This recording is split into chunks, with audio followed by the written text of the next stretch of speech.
UP board 4 मार्च को जीव विज्ञान की परीक्षा में सेकेंड इकाई में आनुवंशिकी एवं इसका आणविक आधार से कुछ महत्वपूर्ण प्रश्नों का आज हम लोग अध्ययन करेंगे। पहला प्रश्न है, मेंडल के स्वतंत्र अपव्यूहन के नियम का वर्णन कीजिए। सेकेंड, लिंग संलग्न लक्षणों की वंशागति का वर्णन करना है। थर्ड प्रश्न आता है, मानव में गुणसूत्री विकार से उत्पन्न रोगों का वर्णन कीजिए। इसमें सिंड्रोम के बारे में प्रश्न आते हैं। और चौथे प्रश्न में वाटसन एवं क्रिक के डीएनए मॉडल का वर्णन करना है। इसके अतिरिक्त कुछ प्रश्नों पर टिप्पणी लिखने का आता है, जैसे डीएनए फिंगरप्रिंटिंग, डीएनए पैकेजिंग, आनुवंशिकी कूट जिसे जेनेटिक कोड कहते हैं, और टेस्ट क्रॉस, बैक क्रॉस और इनकम्प्लीट डोमिनेंस अपूर्ण प्रभाविता का नियम। आनुवंशिकी के पिता ग्रेगर जॉन मेंडल को कहा जाता है। मेंडल ऑस्ट्रिया देश के ब्रून शहर के एक चर्च में पादरी थे। इन्होंने अपने आनुवंशिकी संबंधी प्रयोग पाइसम सटाइवम नामक पौधे पर किया था, जिसे गार्डन पी या मीठी मटर कहते हैं। मेंडल के तीनों नियमों की व्याख्या हेतु इस वीडियो के डिस्क्रिप्शन में एक वीडियो का लिंक दिया गया है। आप उसके माध्यम से मेंडल के तीनों नियमों को विस्तृत रूप से अध्ययन कर सकते हैं।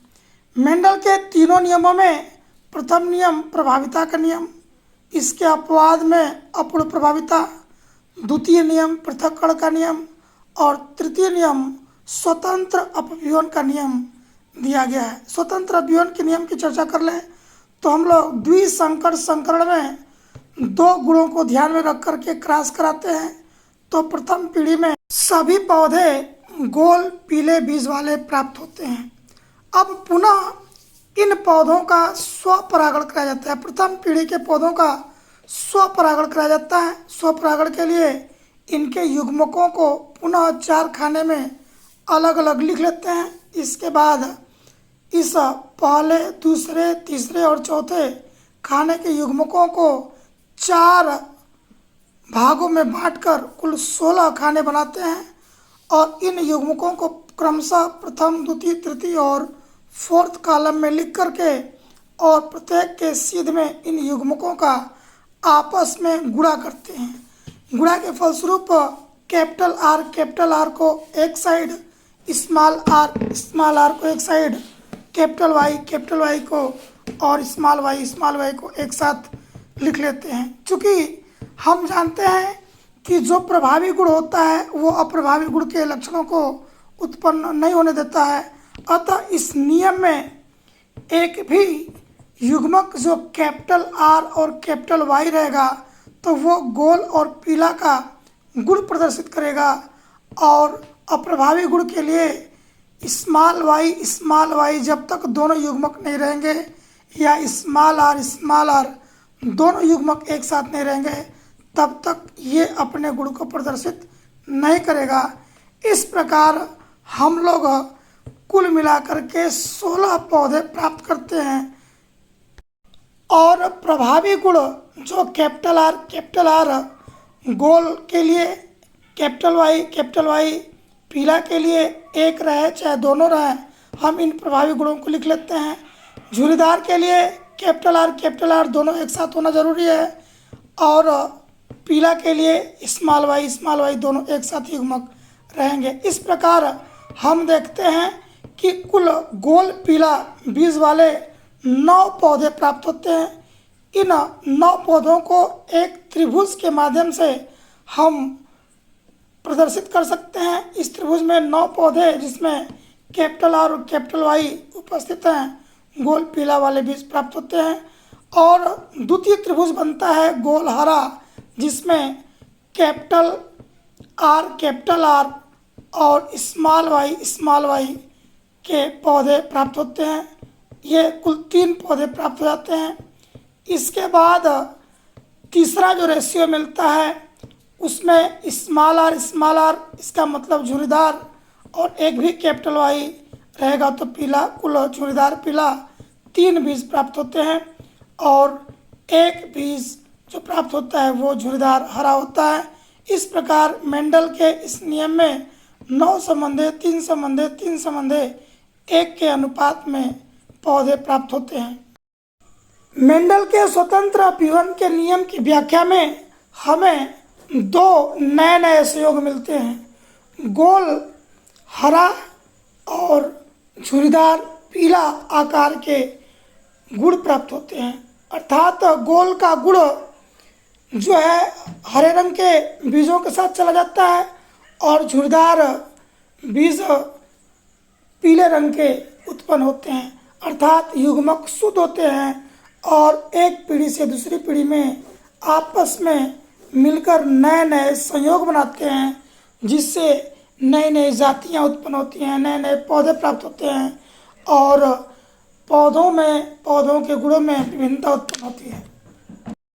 अगला प्रश्न, sex linked characters in human and their inheritance.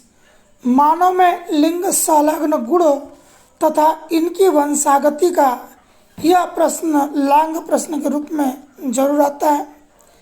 जैसा कि हम जानते हैं लिंग गुणसूत्रों पर कई गैर लैंगिक जीन्स होते हैं जिन्हें लिंग संलग्न लक्षण कहते हैं, अर्थात लिंग गुणसूत्रों पर कुछ ऐसे भी जीन्स होते हैं जिसमें विभिन्न प्रकार के गुण उत्पन्न होते हैं, विभिन्न प्रकार के लक्षण उत्पन्न होते हैं, जिसे लक्षण या रोग कहते हैं।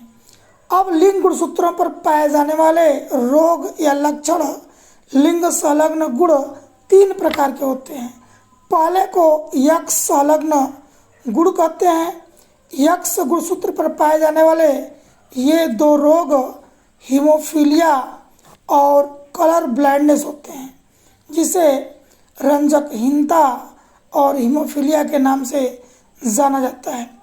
वाई संलग्न गुण, यह गुण वाई गुणसूत्र पर पाया जाता है, अर्थात केवल पुरुषों में पाया जाता है। इस रोग को हाइपरट्राइकोसिस ऑफ ईयर्स कहते हैं।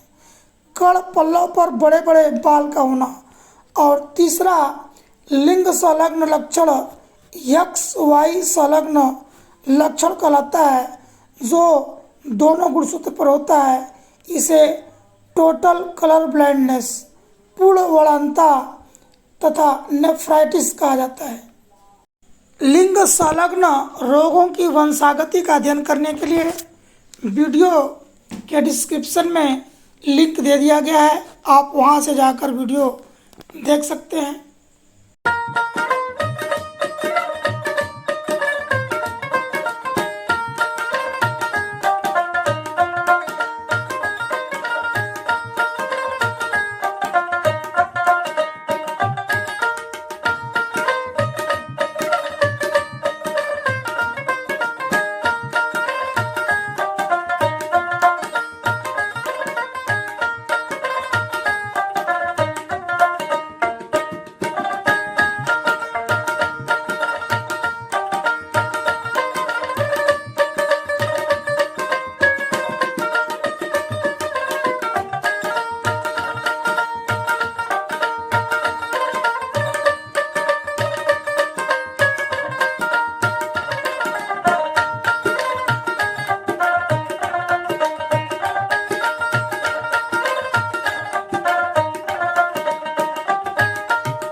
मनुष्य में गुणसूत्रीय विकार, क्रोमोसोमल डिसऑर्डर इन ह्यूमन।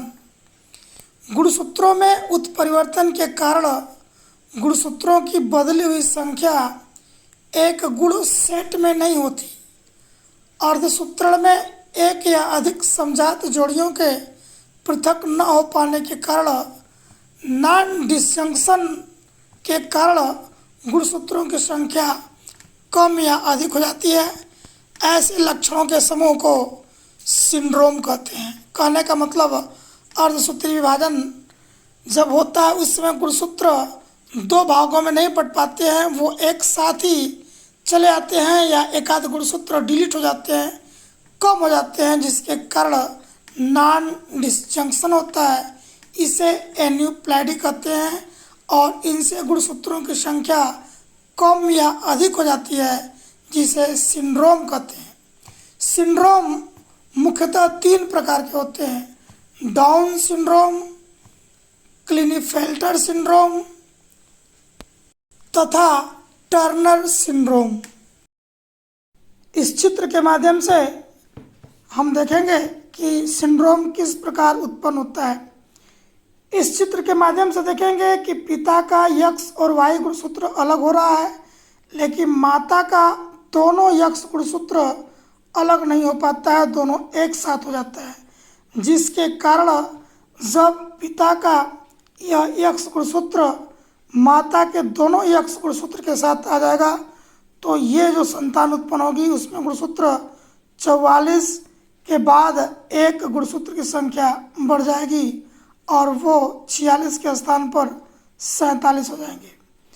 और इस कंडीशन में क्या होगा, ये Y गुणसूत्र इन दोनों X के साथ आ जाएगा तो XXY गुणसूत्र हो जाएगा। इसमें भी गुणसूत्रों की संख्या 46 के स्थान पर 47 हो जाएगी। लेकिन इस कंडीशन में ये गुणसूत्र एक पिता का X गुणसूत्र जब माता के 0 गुणसूत्र से प्राप्त होगा तो यहाँ एक गुणसूत्र की संख्या कम हो जाएगी, तो वो 44 प्लस X मतलब 45 गुणसूत्र उत्पन्न हो जाएगा। और ये पिता का केवल Y गुणसूत्र ही रह जाएगा क्योंकि माता का गुणसूत्र सेपरेट नहीं हो पाता है, तो इस कंडीशन में यह मृत्यु हो जाती है। इस बच्चे की तो पेट में मृत्यु हो जाती है। अब हम लोग मुख्यतः 3 सिंड्रोम का अध्ययन करेंगे। पहला सबसे महत्वपूर्ण सिंड्रोम को डाउन सिंड्रोम कहते हैं। इस सिंड्रोम में 21वीं जोड़ी के गुणसूत्र 2 के बजाय 3 हो जाते हैं। ऐसा गुणसूत्र में एक वृद्धि के कारण होता है क्योंकि माता का दोनों X गुणसूत्र बढ़ नहीं पाता है, जिसके कारण गुणसूत्र में एक वृद्धि हो जाती है और इस प्रकार यह संतान मंदबुद्धि का होता है। चेहरा तुलतुल, ओंठ मोटे, शरीर भद्दा, नाक चपटी और तमाम लक्षण उत्पन्न होते हैं। इसे डाउन सिंड्रोम कहते हैं। इसमें गुणसूत्रों की संख्या 46 के स्थान पर 47 हो जाती है। अब दूसरा सिंड्रोम जिसमें गुणसूत्रों की संख्या एक कम हो जाती है, इसे टर्नर सिंड्रोम कहते हैं। यह कंडीशन तब उत्पन्न होती है जब गुणसूत्र अर्धसूत्री विभाजन में नहीं बढ़ पाते और पिता का केवल एक X गुणसूत्र रह पाता है और माता का X गुणसूत्र नहीं आ पाता। फलस्वरूप गुणसूत्रों की संख्या में कमी हो जाती है और यह संतान 44 प्लस X हो जाता है, अर्थात केवल एक X ही गुणसूत्र होता है। इसके कारण इनसे जो संतान उत्पन्न होता है वो स्त्रियां होती हैं और नपुंसक होती हैं। इनके जन्नांग भी विकसित नहीं होते। क्लाइनेफेल्टर सिंड्रोम में गुणसूत्रों की संख्या बढ़ जाती है। इसमें गुणसूत्र 2n+1 के आधार पर बढ़ते हैं और गुणसूत्र 46 के स्थान पर 47 हो जाते हैं। यह कंडीशन कभी कभी 45 + XXY या XYY अथवा XXXY उत्पन्न होती है। क्लाइनेफेल्टर्स सिंड्रोम वाले सामान्य पुरुषों के समान होते हैं, लेकिन एक X गुणसूत्र की अधिकता के कारण इनके वृषण व अन्य जनांग छोटे हो जाते हैं और शुक्राणु भी इनमें नहीं बनते। अतः क्लाइनेफेल्टर सिंड्रोम वाले व्यक्ति नपुंसक हो जाते हैं और इन व्यक्तियों में स्त्रियों के गुण उत्पन्न हो जाते हैं। इनमें स्त्रियों की तरह स्तनों का विकास हो जाता है, जिसे गायनिकोमेस्टिसिया कहते हैं। मनुष्य में लिंग निर्धारण, जैसा कि हम जानते हैं मनुष्य में गुणसूत्रों की संख्या 46 होती है, जिसमें से 22 जोड़े गुणसूत्र समजात होते हैं, वो समान होते हैं, लेकिन 23वां जोड़ा जो एक जोड़ा गुणसूत्र होता है उसे लिंग गुणसूत्र कहते हैं। पुरुषों में यह यक्स वाई और स्त्रियों में यह यक्स यक्स होता है। युग्मक निर्माण के समय सब निषेचन क्रिया के बाद अगर माता का यक्स गुणसूत्र पिता के यक्स गुणसूत्र से मिलता है तो उत्पन्न संतति पुत्री होती है, और पिता का वाई गुणसूत्र माता के यक्स गुणसूत्र से मिलता है तो उत्पन्न संतान पुत्री होती है। इस प्रकार 50% पुत्र और 50% पुत्रियां होने की संभावना होती है। वाटसन एवं क्रिक के डीएनए मॉडल को आप जरूर पढ़ लेंगे। वाटसन एवं क्रिक के डीएनए मॉडल में 2 धागों के लिपटी हुई श्रृंखला पर न्यूक्लियोटाइड्स के डंडे नुमा संरचना लगी होती है। इनमें एक शुगर मॉलिक्यूल, फास्फेट और एक नाइट्रोजनी बेस होता है जिसे न्यूक्लियोटाइड कहते हैं। एक हेलिक्स की दूरी 34 एंगस्ट्रॉम और 2 धागों के बीच की दूरी 20 एंगस्ट्रॉम होती है। 2 न्यूक्लियोटाइड के बीच की दूरी 3.4 एंगस्ट्रॉम होती है, और 2 धागों में प्रत्येक धागा का एक छोर 3 इंड होता है तो दूसरा छोर 5 इंड होता है। पहला छोर अगर 5 इंड है तो उसका लास्ट छोर 3 इंड होगा। डीएनए फिंगरप्रिंटिंग का उपयोग व्यक्ति के पहचान करने के लिए किया जाता है। यह स्थिति आपराधिक घटनाओं में अथवा पैटर्निटी टेस्ट में किया जाता है। जब माता पिता में विवाद उत्पन्न होता है पुत्र को लेकर कि ये मेरी संतान है कि नहीं, उस स्थिति में माता और पिता और बच्चे के डीएनए के खंडों को जो सेटेलाइट गुणसूत्र होते हैं उसमें नाइट्रोजन बेसेस का एक अनुक्रम होता है। उस अनुक्रम को एक फिल्म तैयार करके और इनके कोड का मिलान करके हम डीएनए फिंगरप्रिंटिंग के द्वारा वास्तविक संबंध का पता लगा लेते हैं। इसके बाद डीएनए पैकेजिंग का मतलब डीएनए के सूत्र इतने बड़े होते हैं कि पृथ्वी के सूर्य से कई चक्कर लगाए जा सकते हैं, और इतना बड़ा डीएनए किस प्रकार गुणसूत्र में पैक होता है